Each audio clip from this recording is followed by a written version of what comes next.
మన పెద్దలు, మన ఫ్యూచర్, మన కాబోయే సీఎం, మన డైనమిక్ భారతదేశంలోనే నంబర్ 1 ఐటీ మినిస్టర్ ఉన్న మన వర్కింగ్ ప్రెసిడెంట్, మన యువ నాయకుడు మన కేటీఆర్ సార్ గారు. అదే మాదిరిగా మల్లుడు మల్కాజ్గిరి ఎమ్మెల్యే మల్లుడు మహేష్ బాబు గారు. అదే మాదిరిగా శ్రీధర్ గారు. అదే మాదిరిగా మా కార్పొరేటర్లు, మా కౌన్సిలర్లు, మా కార్పొరేటర్ భర్తలు, మా అన్నలు, తమ్ముళ్ళు, మా మాజీ కార్పొరేటర్లు, మా అక్కలు, తమ్ముళ్లకు, అన్నలకు, పత్రికా మిత్రులకు అందరికీ కూడా పేరు పేరున నా నమస్కారం. ఇవాళ మనకు ఎంపీ ఎలక్షన్లు వచ్చినాయి. మనము బదులా తీసుకునే టైం వచ్చింది. మనకు గొప్ప అవకాశం వచ్చింది. మన ఊర్లలో కొందరు నమ్మి మోసపోయి కాంగ్రెస్ కు ఓటేస్తే 4 నెలల్లో 40 వేషాలు వచ్చినాయి మనకు.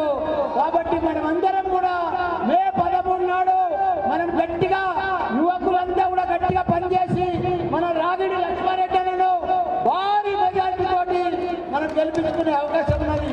ఎందుకంటే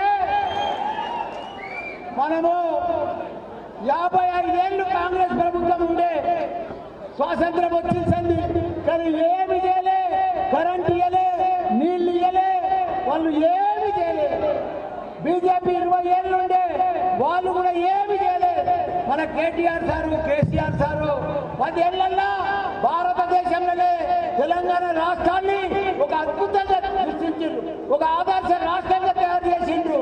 ఐటీ ఇండస్ట్రీని అమెజాన్, గూగుల్, ఫేస్బుక్, యాపిల్ కంపెనీలని కూడా హైదరాబాద్ కు తీసుకొచ్చిండ్రు. హెడ్ ఆఫీస్ అని కూడా మన కేటీఆర్ సార్. ఇండియాలోనే బెస్ట్ ఐటీ మినిస్టర్ ఎవరు ఉన్నారంటే మన కేటీఆర్ సార్ ఉండే. అసలు ఇప్పుడు ఐటీ పరిశ్రమ పోసిపోయింది.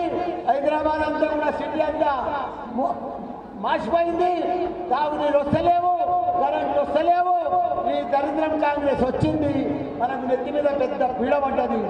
ఈ కాంగ్రెస్ కు బుద్ధి చెప్పాలంటే, వాళ్ళకి బుద్ధి చెప్పాలంటే వాళ్ళు మోసం మాటలు చెప్పి 2000 పెట్టి 4000 ఇస్తాని, మాయ మాటలు చెప్పి యువతకు 4000 వృద్ధి ఇస్తాని, మన మహిళలకు 2500 ఇస్తాని అబద్ధాలు చెప్పే ప్రభుత్వంలోకి వచ్చారు.